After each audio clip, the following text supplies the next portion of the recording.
Haryana BJP अध्यक्ष पर case दर्ज हुआ है। मोहन लाल बड़ौली के खिलाफ दुष्कर्म का केस दर्ज हुआ है। सिंगर रॉकी मित्तल भी इस केस में एफआईआर में उनका नाम है।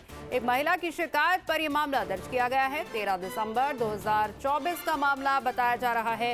हिमाचल प्रदेश में एक महिला ने मोहनलाल बड़ौली और सिंगर रॉकी मित्तल पर दुष्कर्म के आरोप लगाए हैं और पुलिस में एफआईआर दर्ज करवाई है।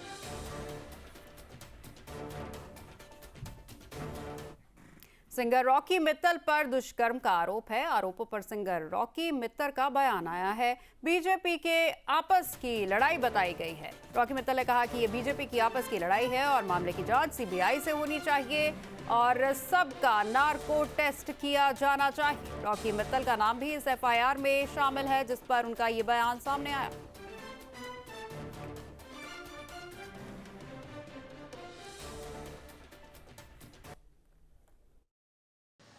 कोई बीजेपी का संयोजक है, कोई बीजेपी का एमएलए है, कोई कुछ है, कोई कुछ है। ये सारे बीजेपी की आपस की लड़ाई है और पॉलिटिकल मैटर है। मेरे पास अभी तक तो किसी की सूचना ही नहीं है। मुझे तो मीडिया से पता लगा कि ऐसा भी कुछ चल रहा है। मैं कहता हूं, मोदी जी से निवेदन करूंगा, मैंने आपका 14 साल काम किया, प्रदेश अध्यक्ष का भी नाम आ रहा है, वो भी बीजेपी के। मैं कहता हूं जी, इस मामले की सीबीआई जांच होनी चाहिए। दूध का दूध, पानी का पानी होना चाहिए। जितने भी लोग हैं, जितने आरोप लगाने हैं, गवाह बनने वाले हैं, जितने भी हैं, सबके नार्को टेस्ट होने चाहिए हर बात के। मैंने तो कभी बड़ौली जी को दारू पीते नहीं देखा, मैं तो पीता ही नहीं हूँ।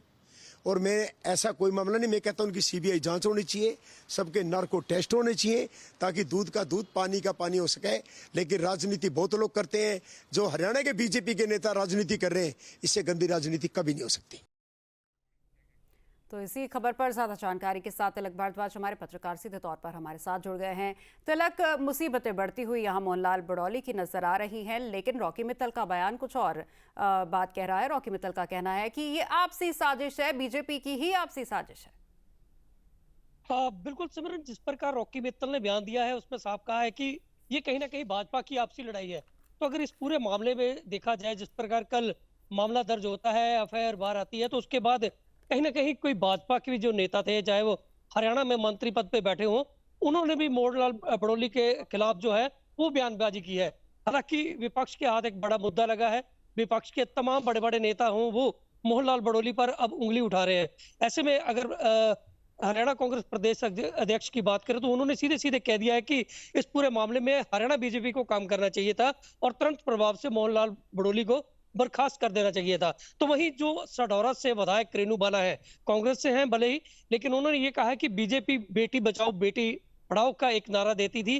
कहां वो बेटी है? आज वही बेटियां जो पहले थी वो सरकार के खिलाफ खुलकर दिल्ली तक पहुंची थी, आज वही बेटी है एक हरियाणा के भाजपा प्रदेशाध्यक्ष पर ऐसे गंभीर आरोप लगा रही है। तो ऐसे में जिस प्रकार के बयानबाजी आ रहे हैं, अब भाजपा के जो मंत्री गंगवा है उन्होंने कहा है कि इस मामले की जांच होनी चाहिए और कार्रवाई भी होनी चाहिए। तो इन पूरे मामलों को देखकर लग रहा है कि इस मामले के बाद कहीं ना कहीं जो भाजपा की अंदरूनी फूट है वो भी बाहर आने लगी है। हालांकि रॉकी मित्तल के बयान पर जरूर इस बात को हम जोड़ के देख सकते हैं कि जिस प्रकार के गंगवा ने बयान दिए हैं वो कहीं ना कहीं रॉकी मित्तल की बात पर एक प्रश्न चिन्ह तो नहीं लगा रहे, बल्कि उनकी सपोर्ट करते हुए नजर आ रहे कि जो उन्होंने कहा है वो कहीं ना कहीं सही है।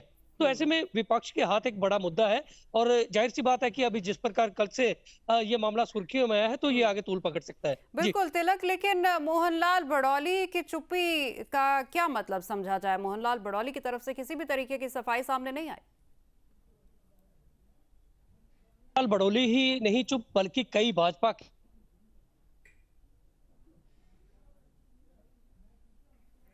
चलिए, शायद संपर्क हमारा टूट गया है। तिलक भारद्वाज हमारे पत्रकार हमारे साथ सीधे तौर पर जुड़ गए थे इस खबर के ऊपर ज्यादा जानकारी के साथ।